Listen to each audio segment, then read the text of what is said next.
Aleluya. Dale fuerte el aplauso a Jesús. ¿Qué les parece si oramos juntos? Vamos a orar juntos. Dígale conmigo: Padre, gracias. Gracias por todas tus bendiciones.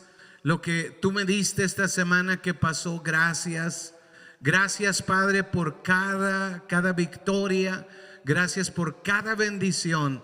Dile conmigo: gracias, Padre, por todas tus bendiciones. Recibe mi alabanza, recibe mi adoración en esta mañana, recibe mi gratitud en este día, Padre. Gracias por cada oportunidad de crecimiento que me diste en esta semana. Gracias, Padre. Recibe alabanza y gratitud. Y ahora ora conmigo y dile: Padre, te pido en el nombre de Jesús que tú me enseñes hoy. Ayúdame a entender lo que yo necesito hoy.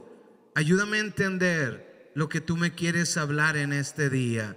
En el nombre de Cristo Jesús, yo abro mi corazón a tu palabra y te pido que tú me enseñes hoy.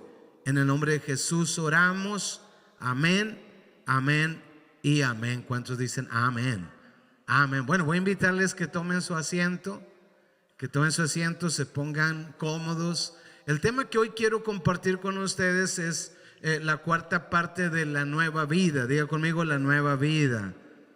Entonces, la nueva vida es un tema que hemos estado compartiendo. El tema de hoy quise juntar como 3 temas en uno y es un poquito desafiante, pero importante. Parte de este tema es cuando yo les decía que mi esposa yo iba a terminar el tema pasado, iba a empezar el nuevo y no quería revolver los temas. Entonces le pedí a mi esposa que compartiera ese tema y bueno, tenía 2 pasajes muy clave, muy importantes que yo sentía que la iglesia tenía que recibir. Lo sentía muy adentro en mi corazón, pero por otro lado sentía que no lo iba a compartir ese día yo, que lo iba a compartir mi esposa, pero no le di yo la enseñanza o el bosquejo como otras ocasiones. Y cuando yo estoy en la oficina, ella da la primera charla y cuando está predicando, yo oigo que menciona el primer versículo que yo tenía tan claro adentro de mí. Yo me quedé, wow. Siempre he sabido que el Espíritu Santo está en control, ¿verdad? Pero es tremendo como verlo así tan claro, tan específico. Y luego menciona otro versículo. Bueno, parte de eso tiene que ver con la enseñanza de hoy, en el tema de la nueva vida, pero la parte 4. Y la nueva vida es venir a ser discípulos de Jesús. Ya no es lo mismo, ahora somos discípulos de Jesús. Cuando creemos en Jesucristo y lo recibimos, ahora somos discípulos de Jesús. Un discípulo de Jesús tiene una nueva vida. No es lo mismo que antes. Ahora soy discípulo de Jesús. Diga conmigo: ahora soy discípulo de Jesús. Entonces no vamos a ser entendidos del todo, porque no es lo mismo. La nueva vida es pasar a ser discípulos de Jesús. Entonces algo que me impacta mucho es que cuando Jesús habla de su iglesia, por la iglesia por la que viene, dice que Él viene, o sea, cuando se fue hace 2000 años atrás, dice que se fue y dice que viene por su iglesia.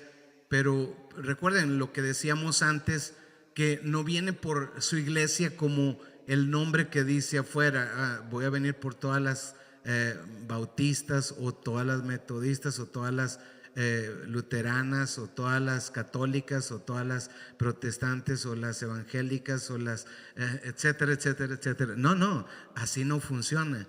De hecho, no viene por una iglesia específica, viene por los que son su iglesia. En la iglesia puede haber trigo y puede haber cizaña. Solo Dios sabe quién es trigo y quién es cizaña. Entonces no es como, ya voy a la iglesia y ya me libré. No, tengo que ser un discípulo de Jesús.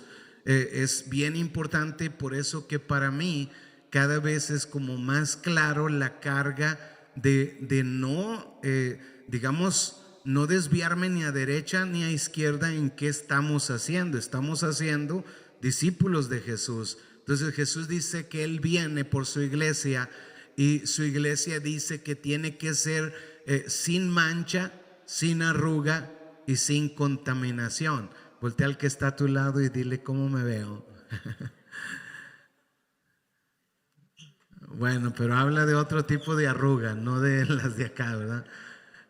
No se vaya a ir a poner Botox, pero bueno, Él viene por una iglesia muy cuidada, muy específica. Entonces Él no va a cambiar eso. Entonces Él viene por una iglesia sin mancha, sin arruga, sin contaminación. Eso es lo que Jesús viene a buscar. No solamente su iglesia, pero su iglesia que esté sin mancha, sin arruga, sin contaminación, que no es un hombre afuera y no es porque estás adentro. Es bien importante que uno lo entienda. Entonces es una meta fuerte, es una meta grande. El camino, la Biblia habla de dos caminos. Dice que hay un camino ancho y hay un camino angosto. Dice que el camino ancho, dice, lleva a la perdición, dice, y es espacioso, dice, y muchos son los que entran por él. Y luego habla de otro camino, el camino angosto. Dice, es difícil ese camino y pocos son los que van por él. ¿Cuántos van por el camino angosto? Pocos. ¿Cuántos quieren ser de esos pocos? Ok, ahorita lo vamos a entender mejor. Pero hay un camino ancho, hay un camino angosto. Por el camino ancho van, ¿cuántos en el ancho? Muchos van por él. Pero el camino angosto van pocos. Entonces es bien importante que lo tengamos claro.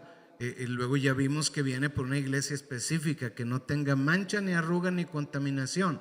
Entonces ese camino es solo fácil si aprendemos cómo vivirlo. Si no lo aprendemos cómo vivirlo, va a ser difícil.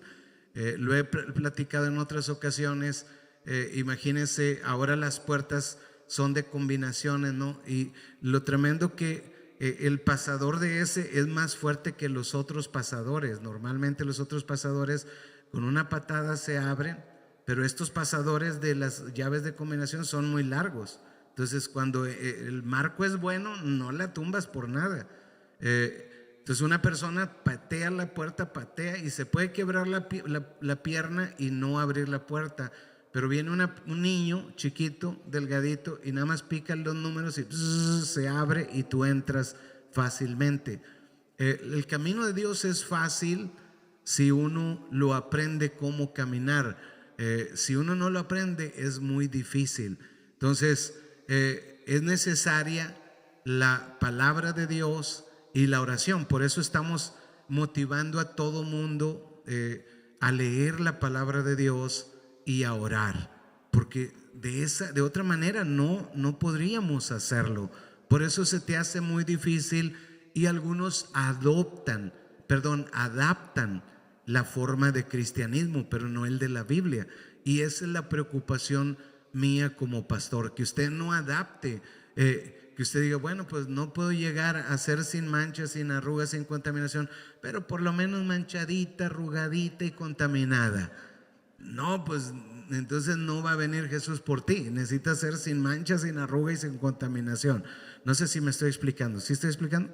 Entonces esa es mi preocupación para este mensaje, que usted pueda entender con claridad. Recuerde que la misión de Jesús fue venir y hacer discípulos. Aunque le predicó a multitudes, se concentró en 12 a los que llamó discípulos. Dijo, ustedes, estos son mis discípulos.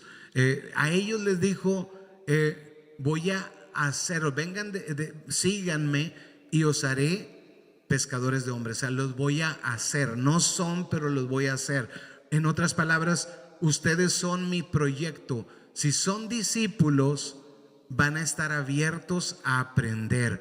y yo les voy a enseñar. Eso es lo que Jesús le dijo a esos 12, no multitudes. A multitudes les predicó, pero solo 12 les enseñó de esa manera. Algunas cosas las multitudes no entendían de qué estaba hablando, pero era muy bonito y les preguntaban: ¿y de qué habló? Pues no sé, pero estaba muy bonito. Ay, lloré mucho. ¿Pero de qué habló? No sé, pero lloré mucho. Pero los discípulos se juntaban con él y a ellos le explicaba las parábolas, les enseñaba exactamente, porque un discípulo aprende. ¿Cuántos discípulos hay aquí? Ok, esa fue la misión de Jesús: hacer discípulos, no simpatizantes, no admiradores, no creyentes. Recuerde que hay creyentes aquí, hay creyentes acá, hay creyentes acá, hay creyentes acá. ¿Sabe quién es el creyente más fuerte, más grande que hay? El diablo y los demonios. Los demonios son los creyentes más altos. Creen más que usted y yo juntos, porque nosotros nunca hemos visto a Dios y ellos ya lo vieron y le temen a Dios. Dice que hasta tiemblan. Entonces, pero eso no los va a cambiar, eso no los hace diferentes. ¿Por qué? Porque no son discípulos, solo son creyentes. Jesús no vino a ser creyentes, vino a ser discípulos. Entonces, ¿va entendiendo lo importante que es ser un discípulo? Entonces, no simpatizantes, no admiradores, no creyentes, no personas que vayan a la iglesia. Yo le decía a un discípulo mío que yo también he cometido el error de decir a las personas: hey, deberías venir a la iglesia, no has ido a la iglesia, necesitas que ir a la iglesia. Y el Señor me enseñó: no se trata de ir a la iglesia, porque Dios no viene por los que están en la iglesia, viene por discípulos. Un discípulo siempre va a la iglesia, pero alguien que va a la iglesia no siempre es un discípulo. ¿Ve que no es lo mismo? No es lo mismo ir a la iglesia, no quiere decir que eres discípulo, pero si eres discípulo vas a la iglesia. No todos los que van a las células son discípulos, pero si eres discípulo vas a la célula. ¿Está entendiendo? Entonces, vamos entendiendo qué es ser un discípulo. Entonces, la nueva vida es de discípulo. Tengo una nueva vida en Cristo y es una vida de discípulo. A eso fui llamado, a eso fuimos todos llamados. Entonces, cuando Dios llama a los 12 y los hace discípulos y finalmente se gradúan, Jesús va a la cruz, muere, resucita y antes de ascender ellos son promovidos. Ahora ustedes van a ser discípulos. Era la misión que ellos reciben de Jesús y hacen lo mismo, hablan a las multitudes, pero tienen discípulos. Entonces, ¿a qué nos llama Jesús a nosotros? A no solamente ser discípulos, pero ya que somos discípulos, nos manda a hacer exactamente lo mismo, a ser discípulos de Jesucristo. ¿Hacer qué? Entonces, entre el tiempo que he servido a Dios, no siempre lo he entendido claro en mi corazón qué es hacer discípulos, mucho menos ser discípulo. No lo tenía claro. Cuando tú no tienes claro qué es ser discípulo, será imposible hacer discípulos. Entonces, solo cuando tienes claro qué es ser discípulo, vas a tener claro qué es hacer discípulos. Entonces, para algunos les da lo mismo. Para mí fue un proceso muy largo, pero finalmente lo entendí. Primero recuerdo que cuando empecé a servir a Dios, nos reuníamos 10 jóvenes, 8 jóvenes, y yo decía: qué aburrida reunión. Dije: voy a hacer algo para que no seamos 8 días, porque 8 días no hay ambiente. Entonces empecé a luchar y a luchar y a luchar, y de repente éramos más de 120 personas jóvenes. Y yo estaba bien feliz, era un sueño hecho realidad. Y en aquel tiempo pensé que era eso el éxito. Después lo repetí una y otra vez y otra vez y otra vez. Lo repetí como unas 5 veces, eso en diferentes oportunidades, de tomar algo bien pequeño o nada y llevarlo a mucho.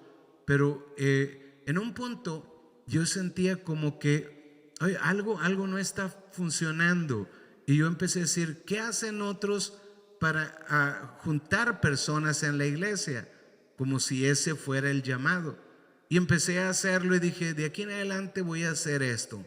Y lo empecé a hacer, a repetir lo que veía que otros hacían, que aglomeraba gente. Hasta que Dios me habló y me enseñó, me dijo, ¿quieres hacer discípulos o quieres aglomerar gente? Y ahí entendí la diferencia de hacer discípulos a solamente llenar la iglesia.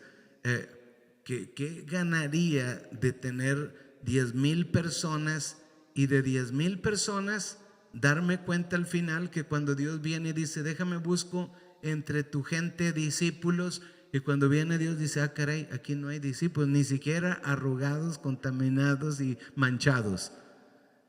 Y yo me di cuenta. Hace unos años conocí a este pastor que era pastor de una iglesia muy grande en California, y de repente tuvo una revelación de Dios, tuvo una visión de Dios. Fue tan real, donde entendió que él no estaba haciendo discípulos, que tenía una gran iglesia millonaria, con instalaciones millonarias, pero no discípulos. Y él renunció y dijo, de aquí en adelante voy a ser discípulos. Y mucha gente no lo entendía. Pues ¿por qué no los haces discípulos a esos que ya tienes ahí? Porque muchas veces las personas que ya están ahí, ya aprendieron una forma de vida, no quieren cambiar de forma de vida porque les parece el camino ancho lo más fácil, lo más sencillo de hacer. No hay presión aquí, no hay, esto es fácil. Y muchas veces no puedes cambiar a las personas así. Entonces veías discípulos, y él lo hizo. Y hasta ahora he escuchado gente que lo critica por esa decisión que hizo, y hasta yo en algún punto no lo entendía. Pero cuando yo entendí la diferencia entre hacer discípulos y aglomerar personas, entonces empecé a entender qué gana uno si parece exitoso, pero Dios no puede encontrar discípulos en tu iglesia. Así que mi meta es que usted sea un discípulo, yo ser un discípulo. Si yo soy discípulo, le voy a ayudar a usted a ser discípulo. ¿Cuántos están entendiendo hasta ahorita? Entonces esa es la preocupación. Entonces Él nos mandó a nosotros a ser discípulos, pero casi me pierdo. Pero por la gracia de Dios Él me hizo entender, recapacité, me arrepentí. Que eso es la misericordia de Dios. Cuando tú eres discípulo, te arrepientes, Él te perdona. ¿Cuántos dicen amén? Y luego me dio la habilidad de entender la diferencia. Entonces la pregunta es, tú tienes que hacerte esta pregunta: ¿soy un discípulo? ¿Eres tú un discípulo? ¿Lo estamos logrando contigo? ¿Estamos logrando que tú vengas a ser discípulo de Jesucristo? ¿Tienes una nueva vida? Y si sí o no, ¿qué es ser un buen discípulo o ser un discípulo de Jesucristo? ¿Qué es ser un discípulo de Jesucristo? Alguien que es discípulo de Jesucristo simplemente sigue las enseñanzas de Jesús. Recuerde que Jesús a sus discípulos les dice: vayan y hagan discípulos a todas las naciones, dice, y enséñenles todas las cosas que les he mandado. O sea, hay mandamientos de Jesús para sus discípulos. Si yo soy discípulo de Jesús, yo camino en los mandamientos de Jesús. Si a mí no me gustan los mandamientos de Jesús, simplemente yo no soy discípulo de Jesús. Si yo no sigo los mandamientos de Jesús, yo no estoy siendo discípulo de Jesús, o ya me extravié. Empecé por el camino angosto, pero empecé a ver a otros que iban por el camino ancho y me convencieron y me vine por el camino ancho. No se vaya por el camino ancho, porque el camino ancho lleva a la perdición, el camino angosto lleva a la vida. ¿Cuántos dicen amén? Entonces, ¿qué es ser un discípulo? Seguir las enseñanzas de Jesús. Es bien importante que lo tengamos claro en nuestra nueva vida, para que podamos vivir la nueva vida de la manera correcta. Entonces, alguien que sigue las instrucciones de Jesús, ese es un discípulo de Jesús. El que sigue ¿qué? Las instrucciones de Jesús. Ahora voy a dar un ejemplo. yo no sé, quizás para ahorita usted ya lo ha notado, si ha querido notarlo, pero en cualquier película que usted mire de hace no sé cuántos años atrás, quizás desde la pandemia, en todas las películas se incluía ciertas cosas, tenía que haber razas diferentes, entonces tenía que haber matrimonios de razas diferentes. Curioso que tú decías, pues ni va con pero ahí lo pusieron. Era como una agenda, pero en la agenda eso era lo menos grave, lo más inocente. Lo menos inocente era que tenía que haber un matrimonio gay de hombres o de mujeres, o había que haber algo sexual, tenía que haber algo inmoral, no solo sexual pero inmoral al mismo tiempo. Tenía que haber de ciertas cosas, tenía que haber. Entonces, por ejemplo, le dice una persona, un hombre le pregunta a una amiga de él y le pregunta, ¿qué somos nosotros? Y ella le dice de una manera muy romántica. ¿Cuántos les gustan las cosas románticas? Sí, ¿verdad? Sí. Y bueno, pues la mujer le responde de una manera muy, muy romántica. Le dice, nosotros somos dos seres que se aman libremente. Y tú te quedas, oh, wow. Pero el asunto es que ella estaba casada y él también. Entonces, ella le dice, hemos vencido todos los obstáculos para encontrar nuestro amor. Y todo lo que siga, ¿no? La misma escena sale con dos niños, la misma escena sale con dos niñas, personas luchando por su amor, aunque el mundo los critique, pero ellos se aman, y eso es lo más importante. Se oye muy romántico, pero está contra la voluntad de Dios. Ahora, si yo quisiera ayudarle a alguien y me dijera, ¿qué somos nosotros? Yo le diría, ustedes son dos adúlteros o fornicarios que van rumbo al infierno.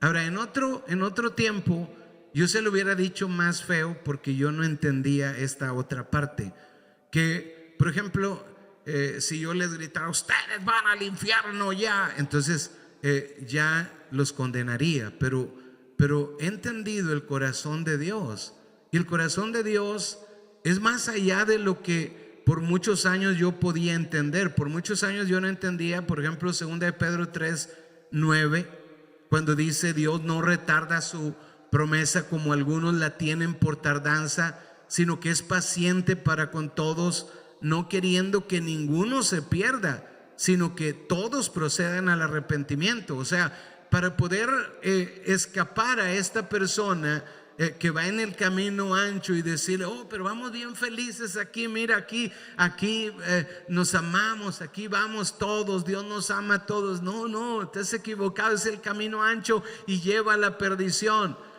Dios me enseñó, tú tienes que decir lo que es verdad, no puedes callarlo, no puedes. ¿Por qué? Porque esa persona no sabe que el camino al final es un camino de muerte, no lo sabe. Tienes que enseñárselo a la persona, y tienes que enseñarlo de la manera correcta. Bueno, Dios es paciente. Si Él es paciente, ¿por qué yo no? ¿Estoy explicándome?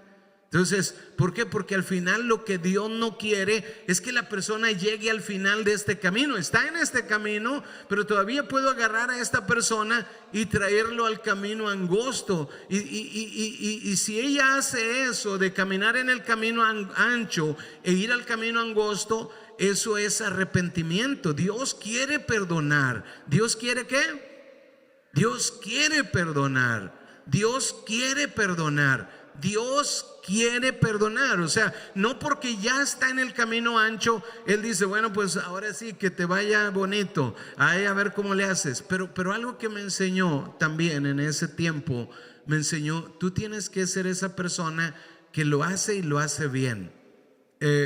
Hay un pasaje que me ayudó a entenderlo en la primera parte. Por ejemplo, la primera parte tiene que haber alguien que les diga, hay un peligro, este camino lleva a la perdición, sí se siente fácil, sí es placentero, sí es bonito, etcétera, etcétera, pero lleva a la perdición. Me enseñó en una ocasión, Dios le habla a sus profetas y le dice, mis siervos, dice, son perros mudos, perros mudos.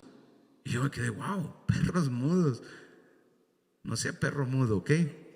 Dile al que está a tu lado, no seas perro mudo.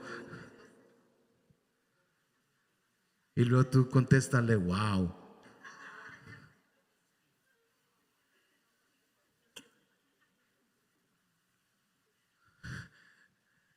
Cometí un error, le tomé al té cuando me iba a reír. Por poco y los bautizo por aspersión.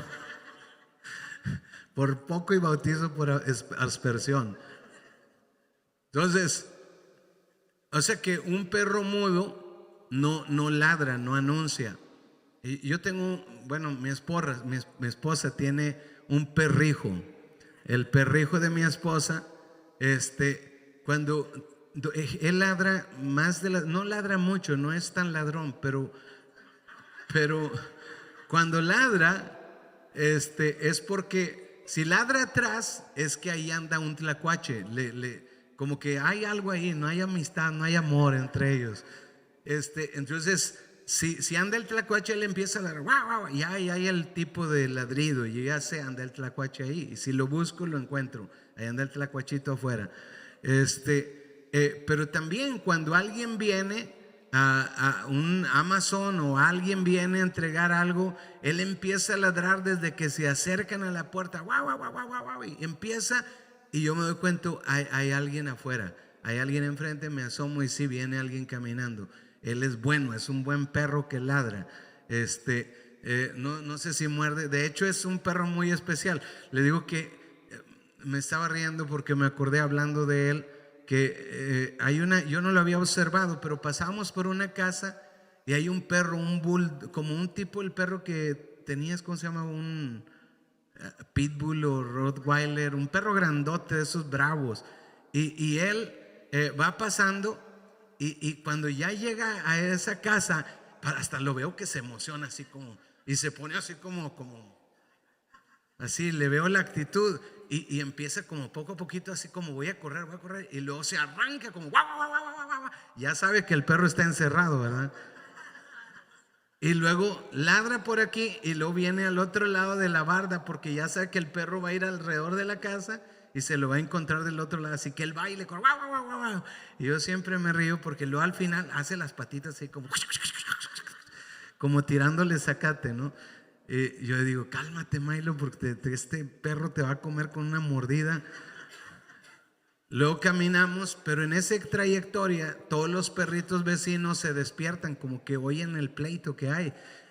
Y todos les abren, algunos vecinos les abren la ventana tantito, de arriba, de abajo, y empiezan a ladrar desde la ventana. ¡Guau, guau, guau, guau! ¿Sabe a cuántos perros? Porque tú lo oyes en el ladrido, si es chiquito o es grande, ¿verdad? Bueno, a ninguno de ellos los pela. No, ni uno solo, no les hace pleito a ninguno de ellos. Él sigue caminando muy contento y ya sabes, saludando a los árboles y todo, oliendo y todo. Pero luego llegamos a la otra esquina y en la otra esquina está un perro que se me olvida cómo se llama, pero son de esos que se confunden con caballos. Está grandísimo, ha de ser ese. Y se levanta y ladra como, tiene voz de wow, wow, así, con ese efecto. Y Milo, ¿con quién cree que va también a tratar de pelear? Con aquel perro gigante. Le digo, Milo, te traga en una, no te pongas con él. Pero hasta ahora no me sigue el consejo.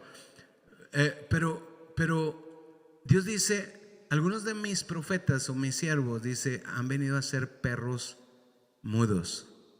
O sea, si tú quieres salvar a alguien, tú tienes que explicarle de la manera correcta. De la manera correcta me lo enseña este pasaje que acabamos de leer, 2 de Pedro 3:9. Dios no retarda su promesa como algunos la tienen por tardanza, sino que es paciente para con todos, no queriendo que ninguno se pierda, sino que todos procedan al arrepentimiento. O sea, el que va camino al infierno, todavía lo podemos sacar de ahí y decirle: mira, este es el camino incorrecto, allá está el camino correcto. Sí, pero allá es más difícil. Sí, pero vale la pena, vente. Y podemos salvarlo. Ese debe ser el corazón de nosotros. No solamente, oh, pues te vas a ir al infierno. ¿Cuántos están entendiendo? Entonces, ese es el deseo de Dios. Ese es el deseo de Dios. Necesitamos ser hombres y mujeres que tienen ese corazón para salvar a otros que están equivocados, que están confundidos. Entonces,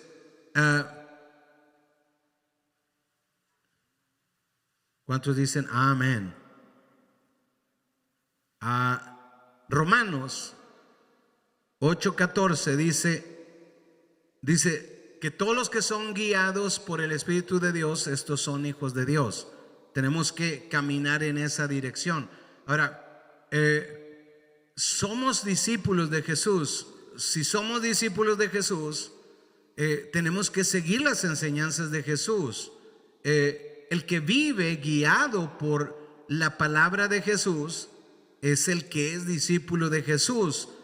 Mateo 5:21 dice, bueno, ahí en el 5 habla de varias veces lo que ya ustedes oyeron. Le dice a gente que no era ignorante de la Biblia, sino que ya sabía, y les dice un mensaje todavía más poderoso. Por ejemplo, el primero dice: oísteis que fue dicho a los antiguos: no matarás, y cualquiera que matare será culpable de juicio. Eso es lo que todos oyeron. Dice: pero yo os digo. A ver, ¿cuántos discípulos de Jesús hay aquí? Ok. Pero yo os digo que cualquiera que se enoje contra su hermano será culpable de juicio. Y cualquiera que diga necio a su hermano será culpable ante el concilio. Y cualquiera que le diga fatuo quedará expuesto al infierno de fuego. Ahora, note, Jesús está enseñando. ¿Cuántos quieren ser discípulos de Jesús? No los oigo. ¿Cuántos quieren ser discípulos de Jesús? Ok, bueno, ya los oí. Estaba tratando de verlos, pero ya los oí. Si queremos ser discípulos de Jesús, entonces los discípulos de Jesús viven diferente. Los discípulos de Jesús no se enojan con su hermano, y si se enojan se contentan rápido. Los discípulos de Jesús no maldicen a su hermano. ¿Cuántos están escuchando? O sea, una persona puede decir: bueno, ya me enojé, como ya me enojé, mejor me voy a otra iglesia y ahí no tengo problemas. Pero si tú no arreglas la situación, tú fallaste, tú no estás siendo discípulo de Jesús. Si tú no sigues las enseñanzas de Jesús, no eres discípulo de Jesús. Entonces, pero es que es difícil eso. Bueno, yo les había dicho que el camino era angosto. El camino ancho es más fácil, pero lleva a la perdición. El camino angosto es difícil, pero lleva a la vida. Entonces, luego les vuelve a decir, ahora en el verso 27, oísteis que fue dicho: no cometerás adulterio. Pero yo os digo que cualquiera que mira a una mujer para codiciarla, ya adulteró con ella en su corazón. Entonces empiezas a ver, wow, pastor, pero eso ¿quién lo puede hacer? Oh, sí, tienes razón, el que va por el camino angosto. Los demás no. ¿Por qué? Porque es el camino ancho. Entonces tú te das cuenta, ¿yo voy por el camino ancho o voy por el camino angosto? Me enojo con mi hermano, maldigo a mi hermano, entonces voy por el camino ancho, entonces voy a la perdición. Pero si quiero aprender de Jesús, entonces sigo la enseñanza de Jesús y perdono y no me enojo con mi hermano, aunque a veces me cueste. ¿Cuántos están entendiendo? Pero porque soy discípulo de Jesús, sigo la enseñanza de Jesús. No solamente no voy a cometer adulterio, pero no voy a mirar a una mujer para codiciarla en mi corazón. Pero pastor, ¿quién puede hacer eso? Todos han hecho eso. Bueno, pues todos tienen que arrepentirse entonces. Pero el camino ancho está ahí, donde es fácil y cualquiera entra por él, pero lleva a la perdición. El otro es angosto, pero lleva a la vida. Y Jesús sigue enseñando en el versículo 38. Oíste que fue dicho, ojo por ojo y diente por diente, pero yo os digo, no resistáis al que es malo antes. A cualquiera que te hiera en la mejilla derecha, dice, vuelve también, ¿cómo dice? La otra. O sea, es como, no entres en pleito. Pero me agravió, hasta me golpeó, pero es que hasta me dijo esto, me dijo esto otro, me dijo esto, si es ofensivo. Aquí sí requiere una respuesta. No, Jesús dice, no, tampoco ahí. Vuelve también la otra. Pero pastor, eso es muy difícil. Sí, te dije que el camino era angosto. ¿Cuántos todavía quieren ir por el camino de la vida? Ay, no los escuché, ya se me agüitaron algunos. Perdí discípulos en el camino. ¿Cuántos quieren ir por el camino angosto? Amén.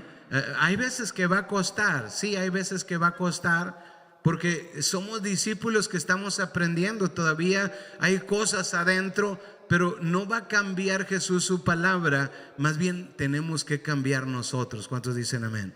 Entonces vamos a amar, vamos a perdonar, vamos a seguir adelante. Luego en el verso 43 les dice, oíste que fue dicho, amarás a tu prójimo y aborrecerás a tu enemigo. Pero yo os digo, amad a vuestros enemigos. ¿Qué, Señor? Bendecid a los que os maldicen, haced bien a los que os aborrecen y orad por los que os ultrajan y os persiguen. Como voy a orar por ellos, no solamente como me mantengo lejecitos, sino que hasta tengo que orar. Sí, es el camino angosto. ¿Cuántos todavía quieren ir por el camino angosto?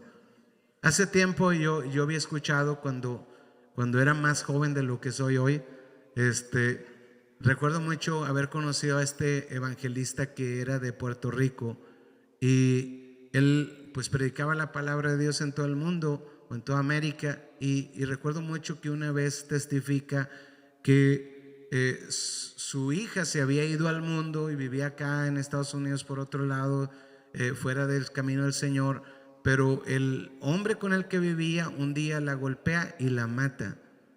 Y bueno, luego al tiempo escucho que él se mete en ayuno y oración y empieza a buscar a Dios, y en oración Dios le dice, perdona al asesino de tu hija, ve a la cárcel a perdonarlo y háblale de Cristo. Y recuerdo bastante yo haber visto, yo no podía creer que ese hombre fue a la cárcel, perdonó al asesino de su hija y le compartió el evangelio. Yo no podía creerlo. Yo me empatizaba más con la historia de este hombre que estaba en el parque y su hija no salía del baño de las mujeres, y resulta que va al baño de las mujeres y está un agresor ahí en el baño escondido agrediendo a su hija, y este hombre se enoja y lo empieza a golpear hasta que lo mata con sus puños. Y yo me identificaba con ese, no con el otro. Yo decía, no, es que es difícil, o sea, ¿cómo voy a hablarle del evangelio? No, ahí lo mando directo al cielo. Digo, no sé, no creo que al cielo, pero el Señor me enseñó así, porque es que en el camino ancho así funciona. De hecho, la mayoría de la gente decía, yo hubiera hecho lo mismo. Todos los que escribían un textito decían, yo hubiera hecho lo mismo. Este hombre, porque todavía estaba en juicio, si iba a la cárcel o no iba a la cárcel. No fue a la cárcel porque ni la justicia lo encontró culpable, pero la gente no lo encontraba culpable. No digo que sea o no sea, lo que estoy diciendo es que todo el mundo se identificaba con el camino ancho. El camino angosto es el del discípulo, aquel que va y perdona al agresor, al asesino, y aún le comparte el evangelio para que no vaya al infierno. Y uno se queda como, wow, Señor, pero así es como tengo que amar. O sea, mira lo que me dijo. Me faltó al respeto. Me dijo de qué me iba a morir. O sea, ¿cómo yo voy a aguantar eso? Y entonces uno dice, sí, el camino es angosto. El camino es angosto. ¿Cuántos todavía quieren ir por el camino angosto? Pero ese camino vale la pena. ¿Por qué? Porque lleva a la vida. ¿Cuántos dicen amén? Entonces, vivir como discípulo solo es posible si aprendemos a descansar en Dios continuamente.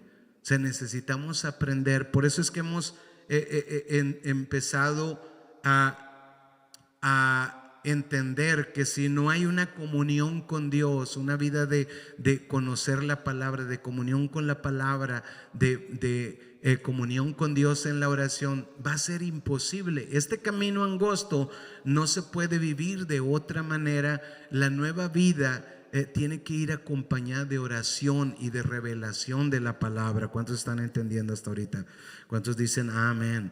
Entonces es bien importante que nosotros lo tengamos bien claro. Ahora, justo cuando Jesús nos enseña que tenemos que aprender a descansar en Él, en Mateo 11, 28 al 30, les dice a sus discípulos, a la gente que lo está escuchando, le dice: venid a mí todos los que estéis trabajados y cargados, y yo os haré descansar. Y uno se imagina como que vengo afligido, agobiado de la vida, y vengo y descanso en Dios. Pero uno dice, pero luego me pones en este camino angosto.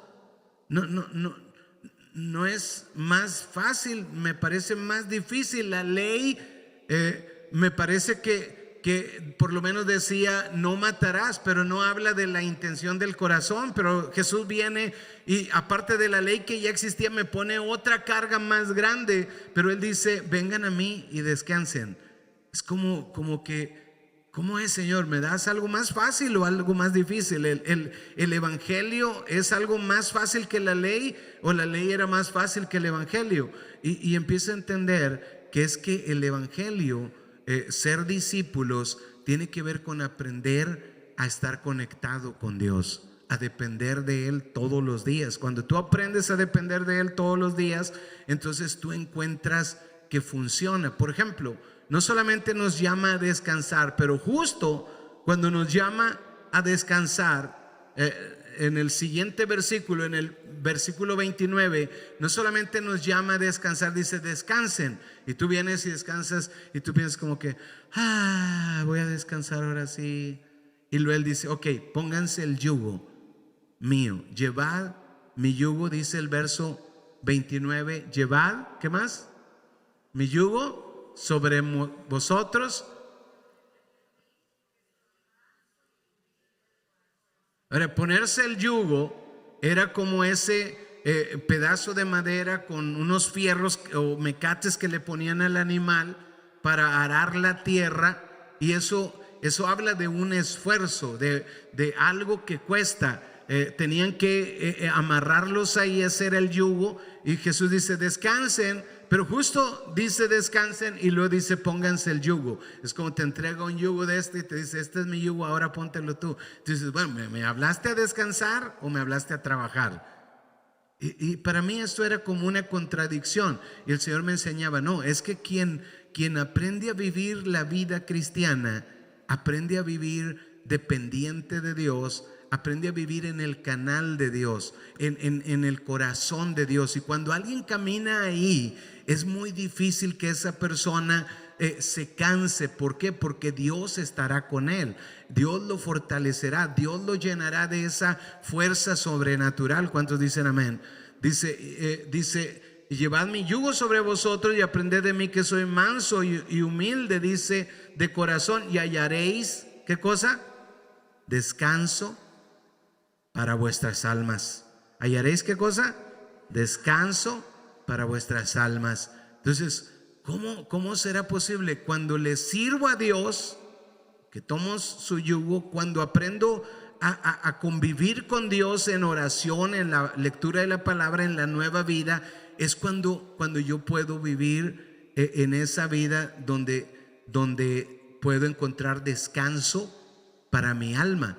Dice, porque mi yugo es fácil y ligera mi carga. Eso dice el verso 30, porque mi yugo es fácil y ligera mi carga.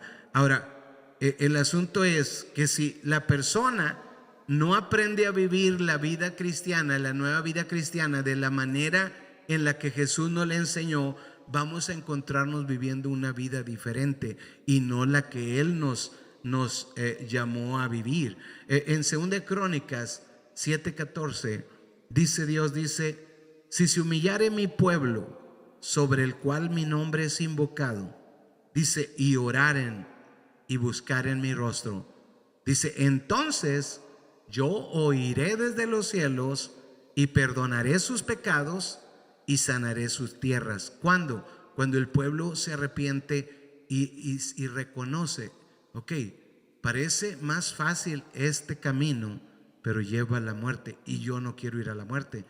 Este camino es angosto, pero lleva a la vida. Yo quiero ir por ese camino, pero es más difícil. Es más difícil, sí, si no oro, si no leo la Biblia, si no sirvo a Dios. Si no oro, si no leo la Biblia, si no sirvo a Dios, este camino se torna más difícil.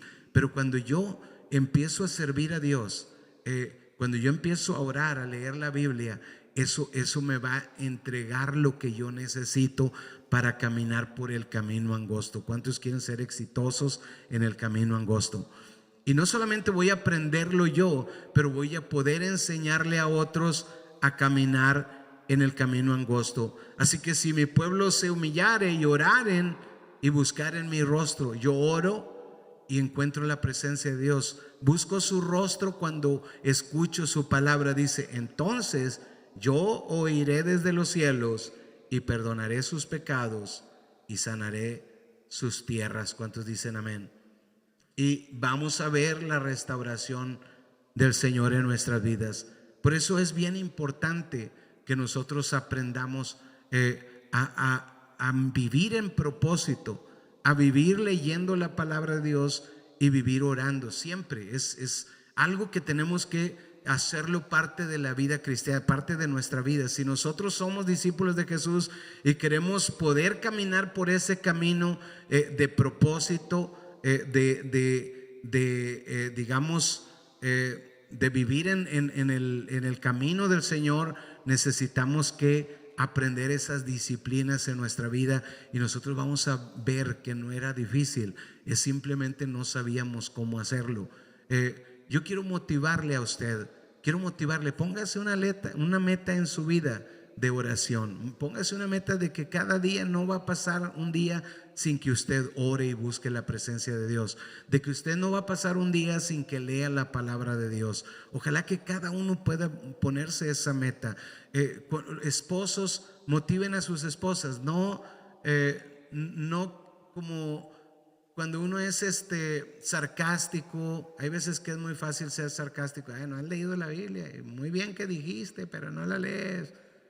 No, motive a su esposa, motive a su esposa. Esposas, motiven a sus esposos. Amén. ¿Cuántas esposas van a motivar a sus esposos? Pregúntele, ¿ya leíste hoy la Biblia? Y si dice no, no se burle. No haga bullying después de que le diga que no. Motívelo a leerla. Oh, mira, todavía son las 11 de la noche, todavía puedes leer un ratito. No, que no se termine este día sin que leas la Biblia. Motive a sus hijos, motive a sus hijos. Hoy tengo un gozo muy grande de ver muchos niños que empezaron a tener metas de lectura de la Biblia. Esa es una parte muy importante. Si ellos lo logran ahora, entonces van a tener inspiración de la palabra de Dios y va a ser más fácil la vida cristiana. Una de las cosas que anhelo en mi corazón es que cuando Dios pase sobre San Antonio y busque esa iglesia sin mancha y sin arruga, diga, aquí otro. Oh, wow, en MC hay muchos sin mancha y sin arruga. ¿Cuántos dicen amén? ¿Cuántos quieren ser de esos que caminan en el camino angosto que lleva a la vida? Vamos a ponernos de pie y vamos a pedirle que nos ayude a siempre orar, a siempre leer la Biblia y siempre ayunar. O sea, que sea parte de nuestra vida, que sea parte de nuestra vida. Un día en la semana, decídalo, yo voy a ayunar este día de la semana. Ore todos los días, lea la Biblia, dígale conmigo: Padre, en el nombre de Jesús, me pongo en tus manos y te pido hoy que tu Espíritu me dé la fortaleza y la sabiduría y el deseo grande en mi corazón de poder leer siempre tu palabra, de poder orar siempre. Ayúdame, Dios. Cuando soy débil, dame fuerzas. Cuando soy débil, dame ese deseo, Padre. Ayúdame, Padre, a estar fuerte en ti para poder hacer tu voluntad, para vivir la vida que tú quieres que yo viva. Me pongo en tus manos poderosas y te doy gracias por esta palabra. Ayuda a mi familia, ayúdanos a cada uno a ser genuinos discípulos y no copias de discípulos. En el nombre de Cristo Jesús oramos. Amén, amén y amén.